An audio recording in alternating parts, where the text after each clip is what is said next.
Estamos ao vivo.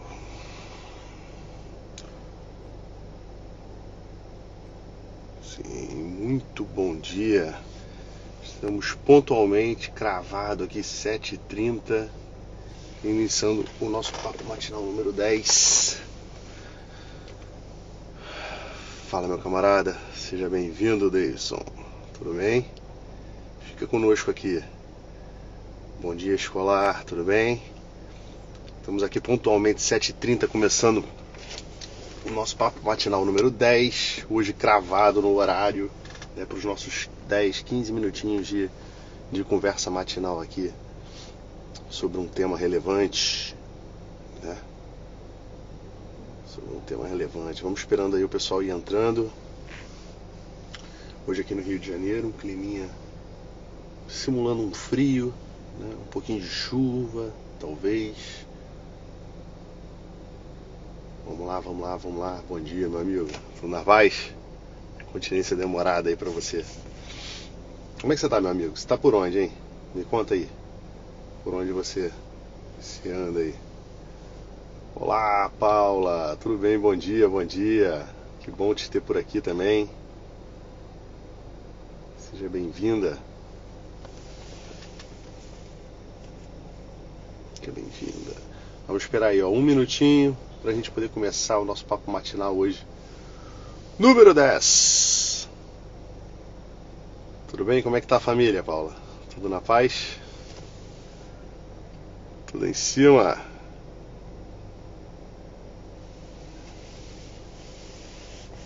Legal, vamos lá, que não vou tomar muito tempo de vocês, né? Sei que vocês também têm uns afazeres. O dia aí clamando para começar. Bom dia, Leonardo, tudo bem? Vamos começar hoje aí o nosso papo matinal número 10 aí, o chamado da verdade. Olha, ontem à noite eu tava CAW, meu amigo, CAW, muito bom, hein? Você etapa de formação, ser aluno, não sei se tu tá como instrutor aí, né? Vamos lá, começando aqui. Ontem à noite eu tava com meu filho mais velho estudando inglês, né? Tava com um pouquinho de dificuldade na escola, e aí sentei com ele um pouquinho para poder estudar. E ele tava estudando os pronomes interrogativos, né? Who, what, whose, when. E aí eu explicando para ele, né? Ele um pouco perdido ainda para se situar nessas coisas todas. Enquanto eu explicava, eu ficava pensando como que existem algumas perguntas fundamentais que sem elas a gente fica perdido no mundo, né? De alguma forma é assim que funciona a criança. A criança, quando quer saber, quando ela entra no mundo, né? Eu tenho um pequenininho lá em casa também, o Bernardo, que tem 1 ano, vai fazer 1 ano agora. É impressionante assim como que quando ele está diante de uma realidade que ele não conhece, o quanto que ele se assusta, o quanto que ele chora. Às vezes se eu tiver uma reação brusca demais, ou se de repente por algum instante eu me ausento, eu até costumo brincar às vezes com a minha esposa com relação a isso, dizendo o seguinte, né? Por exemplo, quando ela tá junto dele e quando ela sai, ele começa a chorar. Aí eu brinco com ela assim, ih, amor, você morreu. Porque de fato essa é a experiência que a criança tem, né? Essa ausência, como ela não tem noção de tempo ainda, da categoria tempo, para ela aquela ausência temporária da mãe, do pai, né, dos irmãos, é uma fatalidade, uma presença eterna, né? No fundo, a criança, quando é muito pequena ainda nem desenvolveu a linguagem, ela está sempre diante das coisas, descobrindo um mundo novo e fazendo aquela pergunta fundamental, né? Que diz, o quê? No inglês lá, que eu estudava com o João, é o what, né? O que é isso? O que é aquilo? E ela espera sempre uma resposta de um nome, né? E ela vai aprendendo a dominar o mundo a partir dessas perguntas que ela vai fazendo, né? A primeira de todas e a mais fundamental é o que é cada coisa, né? Então ela quer entender o que é uma bola, o que é uma mesa, o que é um brinquedo, o que é o irmão, o que é o coleguinha.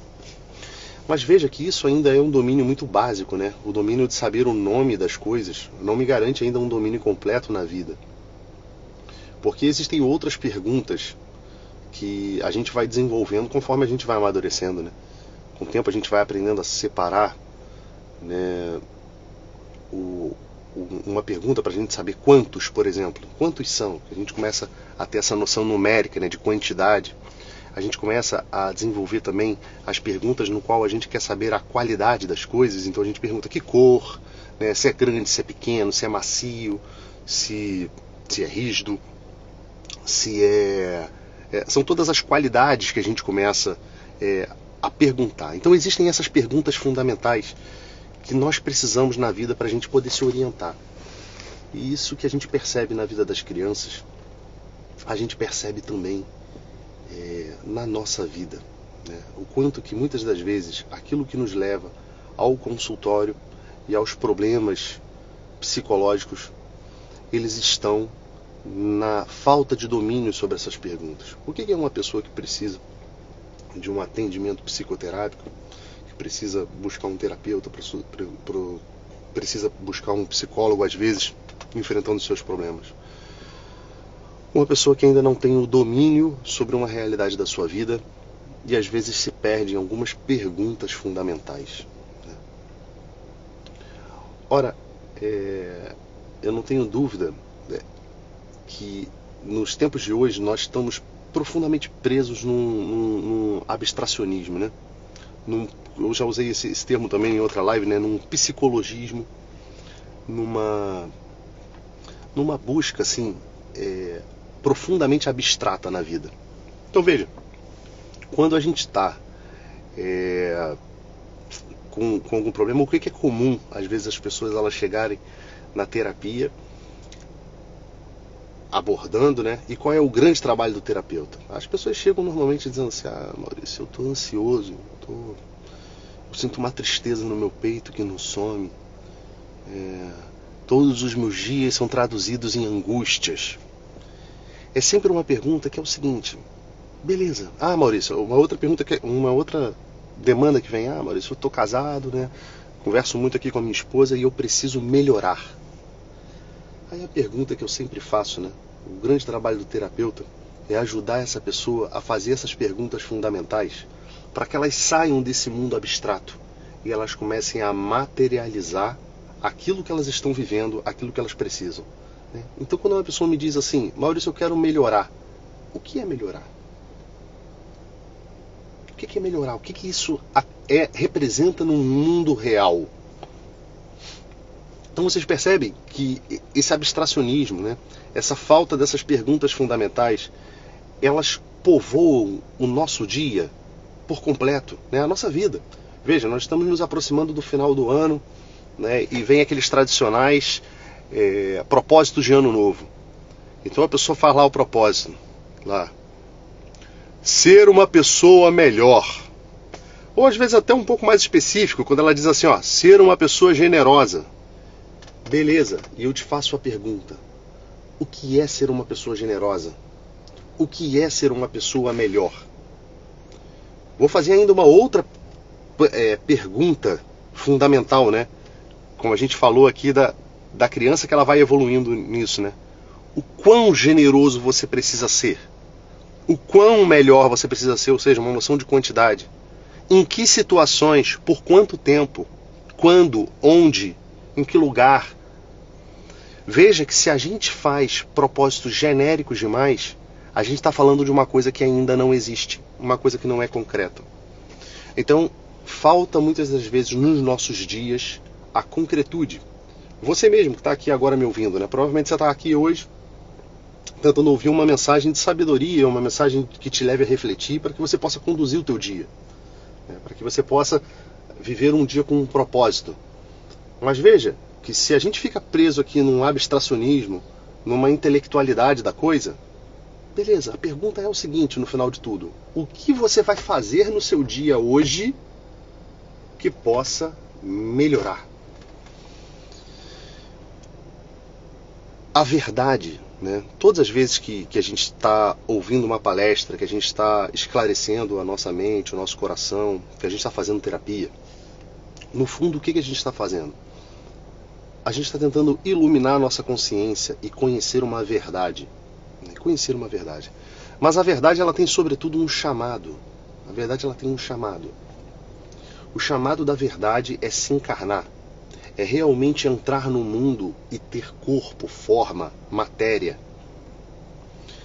Assim também os nossos propósitos, as coisas que nós precisamos melhorar, que nós precisamos mudar na nossa vida, né? Aquele propósito, aquela ideia que a gente tem na criação dos nossos filhos, ela precisa virar um fato no mundo. Um fato no mundo. Existe inclusive uma passagem do Cristo, né? No momento da paixão, que Cristo está ali diante de Pôncio Pilatos, né? E Pôncio Pilatos pergunta para ele, né? O que é a verdade? E a resposta diante dessa pergunta de Cristo é um profundo silêncio. Por que é um profundo silêncio?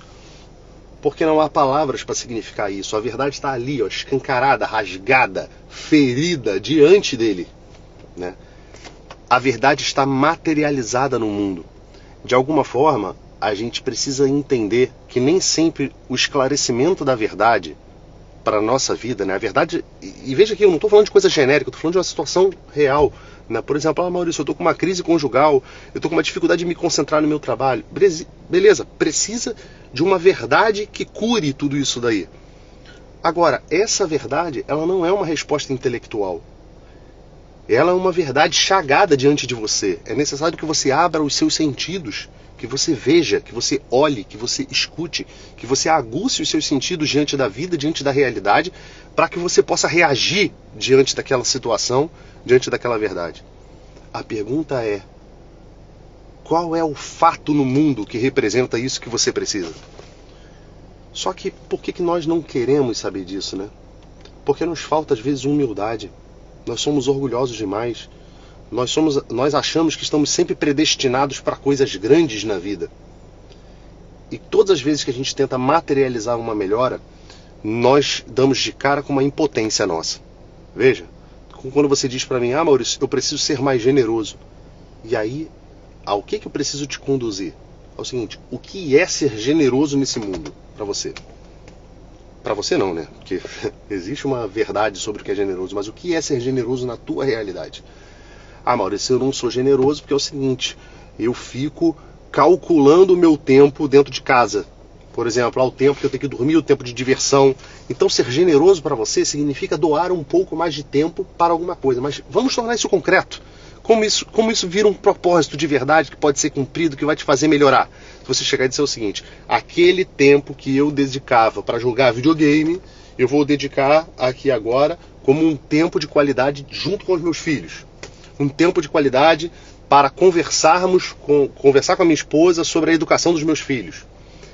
Maurício, eu ando muito procrastinador. Beleza, eu vou reservar 30 minutos.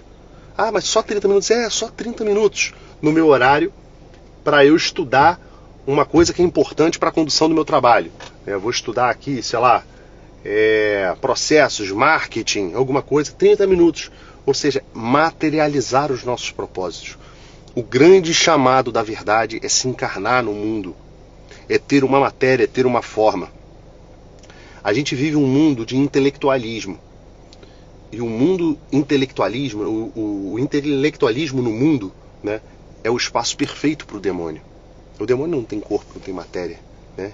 Ele pode sugerir coisas na sua cabeça. Então esse abstracionismo, né, essa coisa de as verdades altas, a simbólica, o estudo, aquela coisa toda, tudo tem o seu valor, se ela tiver uma vocação final de se encarnar no mundo. Toda oração tem um grande valor, se toda oração termina, como dizia São Francisco Sales, com um propósito fixo, claro, do que você vai fazer para que amanhã você possa ser melhor, para que amanhã você possa encarnar mais aquela verdade que você acabou de contemplar. A verdade, ela está diante dos nossos olhos escancarada. Abra os seus olhos, veja, fale, sinta o cheiro, ouça o chamado da verdade. Tá? tá? Para que a tua vida hoje, você possa sair aqui, por exemplo, dessa live agora e materializar aquilo que você precisa conquistar, materializar aquele propósito da tua vida, tá ok? Esse é o recado que eu queria deixar para vocês. E um pedido final aqui, né? Nós estamos chegando hoje aqui no nosso Papo Matinal número 10. Ouça essa live com cuidado, ouça ela até o final, ouça mais de uma vez, para que você possa interiorizar essa verdade e materializar ela na tua vida. E compartilha com os teus amigos. Me ajuda a chegar até a tua casa, até chegar a tua esposa, ao teu marido, aos teus filhos, né? São 15 minutos do teu dia. 15 minutos não vai matar em nada o teu dia. São 15 minutos para você refletir todos os dias, de segunda a sexta, às 7h30 da manhã, uma verdade. Então, printa essa tela, coloca no teu story, compartilha a nossa live aqui no teu story lá para que outras pessoas possam ver. Manda isso daqui para os seus amigos, manda para aquelas pessoas que você ama e aquelas pessoas que você preza e que você percebe que ela está presa num abstracionismo, né? Tem várias ideias boas, mas não conseguem implementá-las, colocar em prática, tá bom? Um grande dia para vocês, tá? Tudo de bom, a minha continência profunda e demorada aqui para vocês. Muito obrigado, fiquem com Deus. Até amanhã, nesse mesmo bate-canal e nesse mesmo bate-horário. 7h30 da manhã. Forte abraço.